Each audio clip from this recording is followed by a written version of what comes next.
Avant de commencer la vidéo, petite parenthèse, mon livre, l'histoire de la NBA comme vous ne l'avez jamais lu, est enfin sorti. L'idée du livre est simple, raconter les grandes époques de la NBA comme si elles appartenaient à des univers de cinéma, de séries ou de manga. Chaque chapitre plonge dans une ambiance différente pour revivre ces histoires autrement. Si ça vous intrigue, que vous aimez la NBA et la pop culture, vous trouverez toutes les infos dans la description.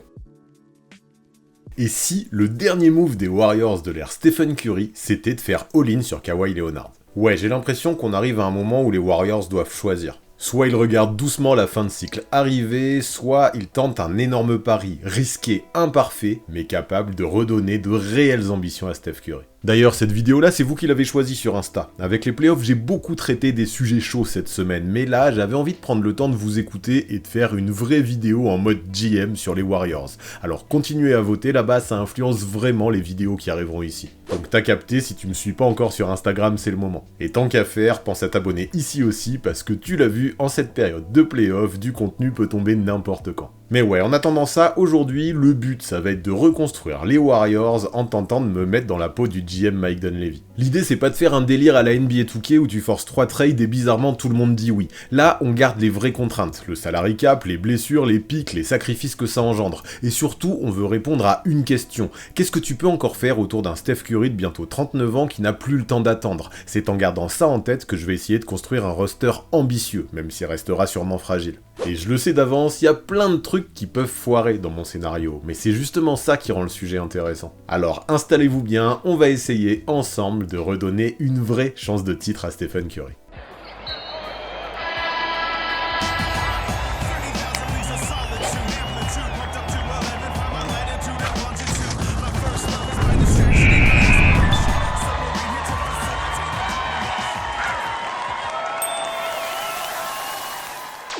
Le truc avec les Warriors aujourd'hui, c'est que si on veut être ambitieux, on peut pas se satisfaire juste de un ou deux petits ajustements. Là on parle d'une vraie urgence. Golden State finit avec un bilan négatif de seulement 37 wins et sort logiquement au play-in. Ce scénario de ventre mou, ça fait plusieurs années qu'on le connaît maintenant à San Francisco. Pourtant, par moments, cette team ressemble encore aux Warriors des grandes années, mais seulement par flash, et clairement ça me saoule, Curry mérite mieux que de vieux souvenirs en 4K. Bah ouais, parce que le plus fou, c'est que dans ce bourbier, on peut pas reprocher grand chose au chef. Oui, Curry aura 39 ans pour les prochains playoffs, c'est un fait, mais regardez encore ce qu'il produit, plus de 26 points, quasi 50% au tir et une efficacité complètement absurde pour un joueur qui prend autant de tirs compliqués. On parle encore d'un mec capable d'attirer 2 défenseurs à plus de 9 mètres, c'est lunaire. Et ça, ce sera vraiment le point à garder en tête pendant toute la suite de cette vidéo. Le vrai souci, c'est que derrière Steph, l'équipe a beaucoup de mal à tourner. Quand Curry joue, Golden State reste compétitif. Quand il sort, tout devient beaucoup plus brouillon. Et ça raconte assez bien où les Warriors en sont. Steph maintient encore tout le système en vie, mais dès qu'il lâche un peu le volant, ça bégaye. Les Warriors de Kerr, pourtant, ça se voit, et c'est encore de pratiquer le basket de leur grande époque. Sauf que ça ne fonctionne pas, ils n'ont plus la même vitesse, ni la même marche physique. Curry peut encore porter l'équipe. Par contre, à cet âge-là, lui demander de tout porter tout seul, c'est trop. C'est pour ça que le front office a tenté des trucs. Butler devait stabiliser le projet, et avant sa blessure, honnêtement, ça ressemblait enfin à quelque chose. La défense tournait, l'équipe redevenait agressive, puis il s'est fait les croisés et tout le château de cartes s'est effondré. Aujourd'hui, à presque 37 ans, personne ne sait dans quel état Jimmy reviendra. À côté de ça, développer les jeunes, juste par principe, j'ai l'impression que ça n'a plus trop de sens aujourd'hui pour Golden State. Les jeunes peuvent être utiles, oui, mais je pense qu'ils n'ont pas le niveau pour dicter réellement la suite du projet. C'est pour ça que pour moi, direct, la priorité, ça doit être de remettre Curry dans les dispositions idéales pour refaire quelque chose en play-off, quitte à prendre des risques, quitte à mettre le futur de côté. Parce que ouais, quand on regarde ce roster, le premier mot qui me vient, c'est pas qu'il est nul, c'est qu'il est déséquilibré. Les Warriors prennent encore beaucoup de 3 points, ils font circuler le ballon, et on reconnaît parfaitement la patte Steve Kerr, sauf qu'à un moment, si tes passes ne créent plus de décalage et que tu bombardes de loin sans pour autant trouver de l'efficacité, bah tu fais face à un vrai problème. Ça ressemble encore aux Warriors de l'époque, ce jeu, oui, sauf qu'aujourd'hui, ça fait plus peur à personne. Le spacing, et c'est important, ce n'est pas juste une question de volume. Tu peux prendre 40 tirs à 3 points par match, au final, si le seul joueur qui fait peur, c'est Steph, tu vas droit dans le mur. C'est pour ça que pour moi, le plus gros problème à gérer, avant tout, c'est la création. Draymond Green reste un passeur exceptionnel, mais il ne peut pas créer son tir. Podziemski fait plein de choses, Moody peut scorer par séquence, Porzingis apporte du tir et de la taille,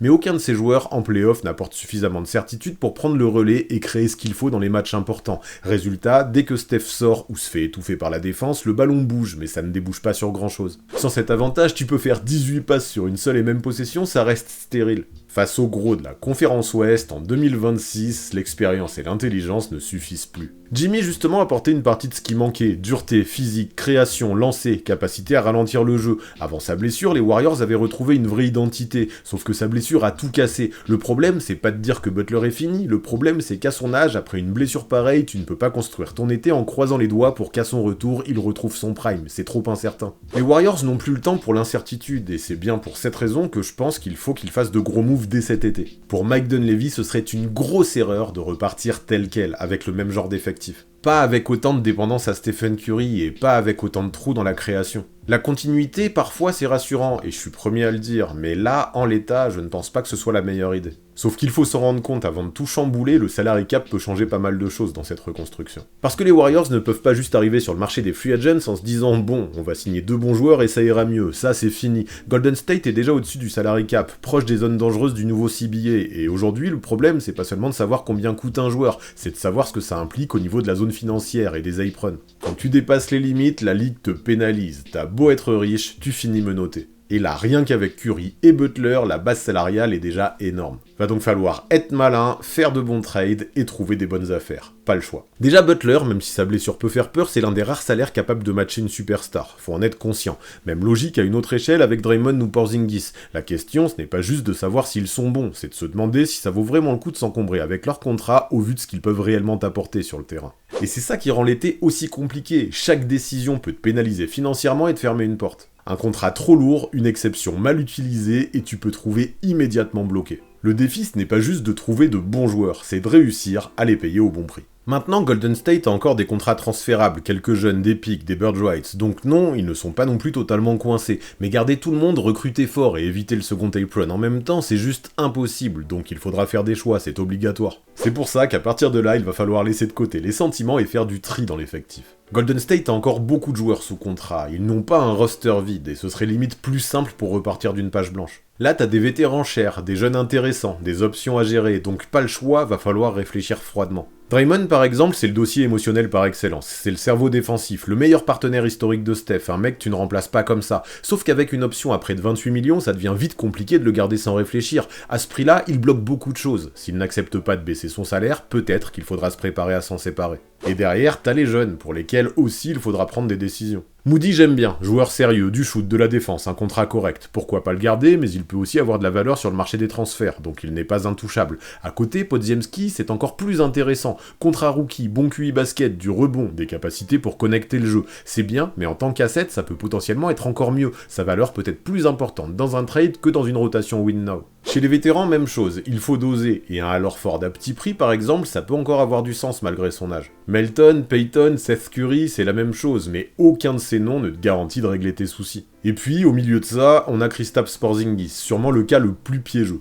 Parce que sur le terrain, son profil est rare, taille, tir, pick and pop, un peu de protection de cercle, mais tout dépend du prix. Si tu le gardes sur un contrat court et raisonnable, ça se défend. Si tu le payes comme un All-Star, ça devient dangereux. Les Warriors possèdent ses bird rights, donc ils peuvent dépasser le cap pour le re-signer, mais ce n'est pas parce que tu peux le faire que tu dois le faire n'importe comment. À côté de ça, le pick de draft du premier tour en 2026, envisagé autour de la 11e place, est peut-être l'asset le plus intéressant. Par contre, pour une équipe qui veut gagner tout de suite, comme les Warriors par exemple, je pense pas qu'il soit super utile. Cela dit, une équipe en reconstruction pourrait, elle, te donner une bonne contrepartie en échange. Donc ouais, au final, des munitions, il y en a, mais l'erreur serait de vouloir, avec, tirer dans tous les sens. À ce stade, les Warriors ne peuvent plus juste se demander qui ils aiment bien, il faut regarder qui est vraiment Steph maintenant. Moody peut rester, Podziemski peut partir, Butler peut devenir un levier, Draymond doit faire un effort financier, Porzingis doit rester seulement à bon prix. C'est glacial comme façon de penser, mais autour d'une légende de presque 39 ans, t'as plus vraiment le luxe de faire dans le sentimental. Par contre, avant de voir qui part, faut peut-être d'abord essayer de voir quel joueur cibler en tant que recrue. Et si on doit choisir la cible star, en termes de réalisme, je pense que Kawhi Leonard est celui qui coche le plus de cases. Giannis, ça fait rêver, mais le prix sera monstrueux, et je pense que Golden State va galérer à avoir la meilleure offre pour Milwaukee.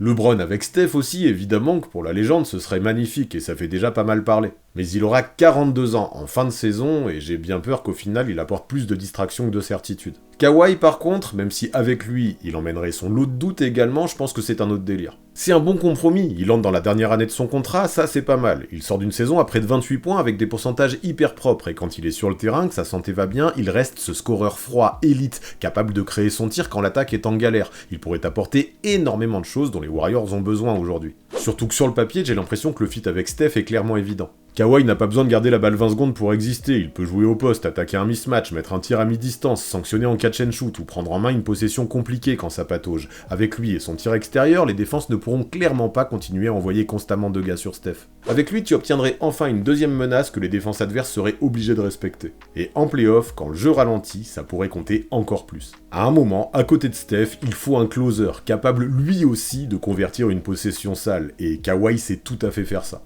Sans même parler de ce qu'il est capable également d'apporter de l'autre côté du terrain. Oui, Leonard n'est plus le monstre défensif qu'il était aux Spurs ou aux Raptors, ok, mais avec sa taille, ses mains, son expérience et ses lectures, il reste un joueur capable de prendre de grosses missions par séquence. Pour Golden State, c'est vital. Draymond ne peut plus gérer chaque possession défensive tout seul. Kawhi permettrait d'apporter une pression élite sur les ailes, sans pour autant sacrifier l'attaque. Le trio Curry, Kawhi, Draymond, sur le papier, ça peut hyper bien se compléter, je trouve. Steph apporte la gravité offensive, Kawhi la création sur demi-terrain et la défense sur les ailes, Draymond l'organisation. Alors ouais, c'est vieux, c'est loin d'être parfait, mais la logique basket me paraît tout à fait lisible. En faisant venir Kawhi, les Warriors peuvent potentiellement retrouver des ambitions, sauf qu'il y a un mais, et il est important, la santé. Leonard a joué plus de 60 matchs cette saison et déjà c'est une bonne nouvelle, mais c'est seulement la deuxième fois qu'il fait ça en presque 10 ans, donc évidemment le risque est toujours là. Tu ne récupères pas une garantie de titre avec lui, tu ne récupères même pas une garantie de présence, mais c'est aussi ça le truc. Les Warriors n'ont probablement plus accès à des superstars parfaites, il faut donc viser une star imparfaite, oui, mais accessible, réaliste. Puis je vais pas mentir non plus, cette piste elle sort pas de nulle part, elle ne vient pas de moi. Golden State avait déjà tenté le coup à la deadline, mais ils avaient essuyé un refus de la part de Lawrence Frank, sauf que le contexte a changé, les Clippers sortent encore d'une saison décevante, leur groupe vieillit, Kawhi entre dans sa dernière année de contrat,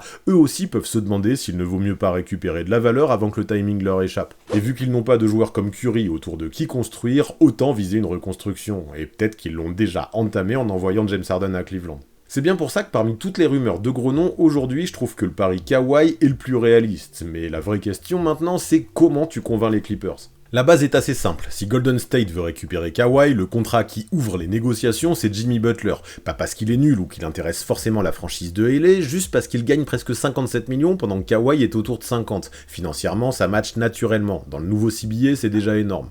Donc la base c'est ça, Butler contre Kawhi, mais ça ne suffira pas. Pour les Warriors, c'est ok, je pense que Leonard apportera bien plus de certitude qu'un Butler qui vient de se faire les croisés. C'est bien pour ça que les Clippers de leur côté n'auraient absolument aucune raison d'accepter un deal sec. Du coup j'ajoute mon pick 2026 qui potentiellement, on l'a dit, s'annonce bien placé, autour de la 11e place. Fin juin, tu choisis le rookie pour eux, et directement, le soir de la draft, tu proposes le transfert. Si ça insiste, tu peux même ajouter un futur choix protégé, et là je pense que les Clippers commenceront à écouter sérieusement. Par contre, faut en être conscient, ce trade ne rend pas Golden State automatiquement safe, mais il rend Golden State dangereux. Si Curry et Kawhi sont en bonne santé en avril, personne n'aura envie de les affronter sur une série. Après, si Kawhi manque du temps, si son corps lâche, si l'équipe arrive encore cabossée au printemps, tout peut exploser. C'est un vrai pari de GM, mais à ce stade de l'ère Curry, franchement, on ne peut pas juste chercher du confort. C'est pour ça que derrière, pour les Warriors, c'est important, faut assumer le truc jusqu'au bout. Je veux pas d'une reconstruction molle, et récupérer Kawhi, ça veut pas dire que le chantier est terminé, bien au contraire, c'est par là que tout commence. Curry Leonard, sur le papier, c'est monstrueux, mais tu ne sors pas de la conférence Ouest juste avec ces deux noms.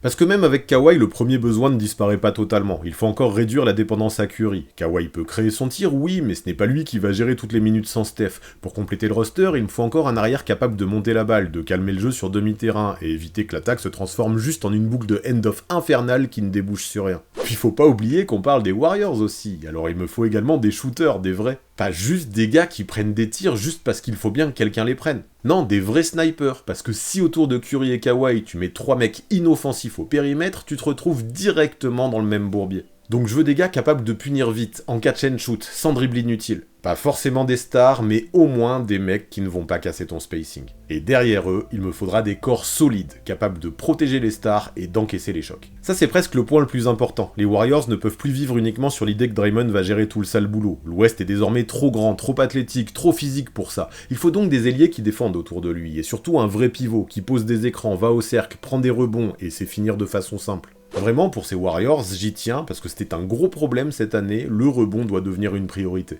Autour de Curry et Kawhi, chaque possession défensive va coûter cher. Tu ne peux pas défendre 20 secondes, forcer un tir compliqué, te féliciter, puis offrir une seconde chance gratuite. Il faut donc 2 ou 3 joueurs dans la rotation qui mettent du poids dans la raquette et qui vont sécuriser ta défense en la terminant en prenant un rebond défensif. Et pour que ça fonctionne, évidemment, il faut aussi des gars qui défensivement sont capables de protéger les stars. Curry ne peut pas défendre les meilleurs adverses pendant toute une série, Kawhi ne peut plus prendre la plus grosse mission seul pendant 40 minutes par soir, Draymond peut encore organiser, parler, anticiper, mais il ne peut pas compenser un roster trop petit ou trop lent, donc les role-players doivent avoir des missions simples, défendre, courir sur les shooters, absorber les contacts, switcher sans paniquer, quitte à être moins performant en attaque, ça me va. Ce genre de profil, c'est moins sexy qu'un gros nom, mais c'est clairement indispensable. Puis offensivement aussi, les Warriors doivent accepter de changer. Tu gardes le mouvement autour de Steph, évidemment, mais avec Kawhi, tu dois devenir plus hybride, plus de demi-terrain, plus de possession organisée, plus de post-up quand le rythme ralentit. Ce ne sera pas les Warriors de 2016, et franchement, c'est pas grave, c'est pas le but. Je veux bien être nostalgique, mais je préfère largement être pragmatique. C'est bien pour ça que même dans le roster actuel, faudra faire de vrais choix. Certains jeunes peuvent être utiles, mais s'ils ont besoin de minutes, de ballon et de faire des erreurs pour progresser, ça ne colle plus forcément, t'as pas le temps pour ça.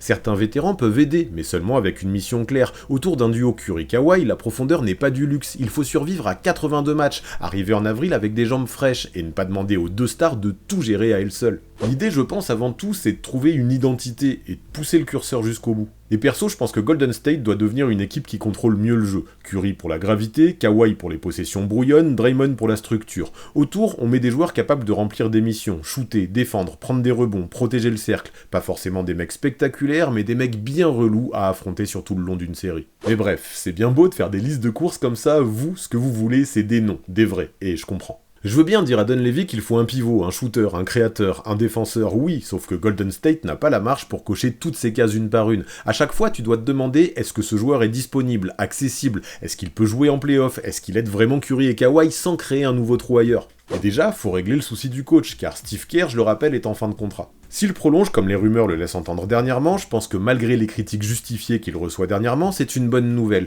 Personne ne comprend mieux Curry et Draymond que lui, personne ne les utilise mieux, mais j'attends aussi des ajustements de sa part. Avec un groupe plus vieux et plus fragile, ce n'est plus seulement aux joueurs de s'adapter au système, le système doit aussi s'adapter aux joueurs. Le système doit servir le roster, pas l'inverse, et si avec ce nouveau roster, Kerr doit ralentir son jeu, il faudra qu'il l'accepte. C'est pour ça que dans cette optique, dans un jeu plus demi-terrain, plus ralenti, le poste 5 doit être la priorité numéro 1. Miles Turner sur le papier, ce serait le profil idéal. Protection de cercle, spacing, expérience, un fit parfait avec Steph. Mais après un move pour Kawhi, ça devient très compliqué financièrement de l'obtenir. Même logique avec un gars du style Hartenstein, qui irait parfaitement dans ce roster, sauf qu'OKC ne va probablement jamais le laisser partir comme ça. Ces pistes, elles sont magnifiques sur le papier, mais pour moi, elles ne sont absolument pas réalistes. Du coup, on va essayer de voir ce qu'il est possible de faire en essayant de viser un peu moins haut. Brook Lopez, par exemple, j'aime bien si le prix reste correct. Taille, spacing, protection de cercle, expérience, mais il va avoir 38 ans, donc tu ne peux pas lui demander d'être ton assurance vie. Nick Richards, d'un autre côté, c'est moins sexy, mais ça a du sens. Rebond, taille, finition, présence physique.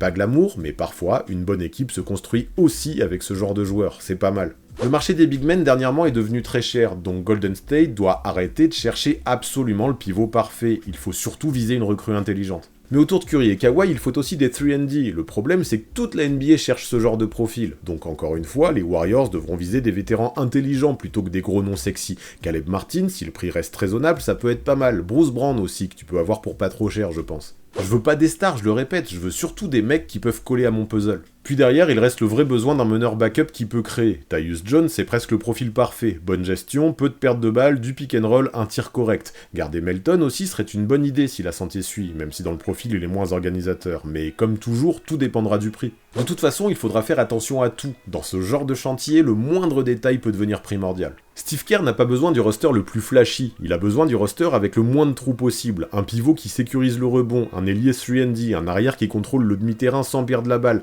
Autour de Curry et Kawhi, les profils à moitié utiles, ça ne servira à rien. Mais allez, ce chantier, maintenant qu'on a compris ce qu'il impliquait, il est grand temps de l'aborder pour de vrai. Donc maintenant, je vais vous montrer concrètement comment j'ai envie de les construire, ces Warriors 2027. Le move central, vous l'avez compris, c'est Kawhi contre Butler et des pics. Je pense que rien que la promesse du first round 2026 peut faire réfléchir les Clippers. Pour eux aussi, il est temps de changer de cap, et je pense qu'un lottery pick plus Butler en échange de Kawhi, c'est plutôt bien payé. Ensuite, je fais un sacrifice difficile. Podziemski part à Dallas avec Melton, Guy Santos et Will Richard pour récupérer Daniel Gafford. Ça fait mal parce que Pods a davantage de potentiel, et Kerr l'adore, mais Gafford change immédiatement le profil de l'équipe, écran, verticalité, rebond, protection de cercle, c'est exactement le style de pivot que je cherche pour ces Warriors. Avec la présence de Lively au poste 5 chez les Mavs et la volonté de se tourner vers le futur autour de Cooper Flagg, je pense qu'il y a moyen, et derrière, tout devient une question d'équilibre. Dans mon scénario, Draymond accepte de baisser son salaire à 18 millions par saison, c'est honnête. Il faut qu'il comprenne que sans ça, la reconstruction devient presque impossible, et c'est aussi dans son intérêt. Porzingis, ensuite, je le garde grâce à ses bird rights, sur un deal maîtrisé, autour de 40 millions sur 2 ans. Avec Gafford à côté, il n'a plus besoin d'être la colonne vertébrale de la raquette, il devient un 6e homme de luxe, garant du spacing. Là, on a une vraie base et un roster qui commence enfin à ressembler à quelque chose. Le seul vrai investissement que je ferai, c'est Tyus Jones avec la Taxpayer Mid-Level Exception pour gérer les minutes sans Curry. Derrière, je laisse partir les agents libres et je complète avec des minimums vétérans ou des petits contrats. Gary Trent Jr. pour le tir, Bruce Brown pour la dureté, Taurean Prince pour l'énergie et Seth Curry en bout de banc pour ajouter du shoot et faire plaisir à Steph. Enfin, je profite de mon deuxième tour de draft pour récupérer Seth Trimble, un rookie de 22 ans qui peut apporter beaucoup de défense et d'énergie sur de courtes séquences. Là, on fait en sorte de garder Horford au minimum. Et à côté de ça, si on ajoute Post et Spencer toujours sous contrat, on a une vraie hiérarchie qui commence à se dessiner dans ce roster, ça me plaît. Mon 5 de base, ce serait Curry, Trent, Kawhi, Draymond et Gafford. Trent pour shooter et ne pas cramer Kawhi défensivement trop tôt. Gafford pour donner un vrai point d'ancrage physique. Ensuite, en fonction des match-ups, tu peux adapter et ajouter du spacing avec Porzingis, de la défense avec Moody ou de l'organisation avec Tyus Jones. Cette équipe change complètement d'identité et devient beaucoup plus polyvalente que les Warriors récents. Moins de mouvements permanents, plus de demi-terrain, plus de taille. Curry reste le soleil autour duquel tout tourne. Kawhi devient la solution quand ça bloque. Draymond organise. Gafford sécurise la peinture et Golden State ressemble enfin à une équipe capable de tenir physiquement sur une série de playoffs. La vraie question maintenant, elle est simple, est-ce que ça suffit réellement pour jouer le titre ? On va pas se mentir, non, si tout se passe comme je l'imagine, ces Warriors ne deviendraient pas directement favoris à l'ouest. OKC, San Antonio, Minnesota, Denver, on a plein d'équipes déjà installées qui seront très difficiles à déloger. Par contre, j'en suis sûr, en l'état, les Warriors pourraient enfin redevenir une menace crédible, et après tout est possible.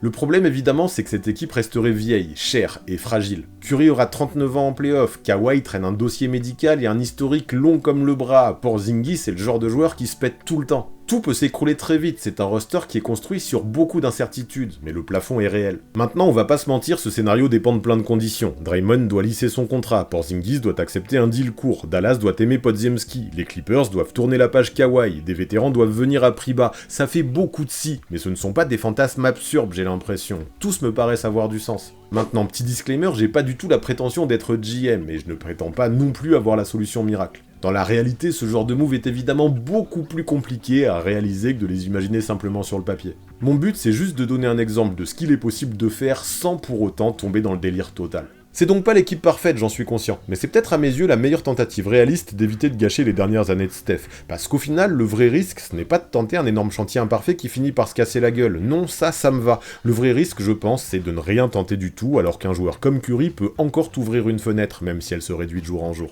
Franchement, un joueur comme lui mérite au moins qu'on essaye une dernière fois. Mais du coup, vous en pensez quoi de tout ça ? Vous le trouvez cohérent ce roster ? Vous l'imaginez capable de passer une ou deux séries de playoffs ? Dites-moi tout ça en commentaire, comme d'hab, et encore plus sur ce genre de contenu, vos retours me seront très précieux. Puis si vous aimez ce genre de vidéo reconstruction, on peut faire plein d'autres teams encore, alors pensez à la booster, ça m'aide de ouf. Enfin, n'oubliez pas de vous abonner parce que vous l'avez vu, en ce moment, une vidéo de ce type peut tomber n'importe quand, et ce serait dommage de louper ça. Merci pour tout la team, et nous on se retrouve tout de suite directement juste en dessous, dans la section commentaires.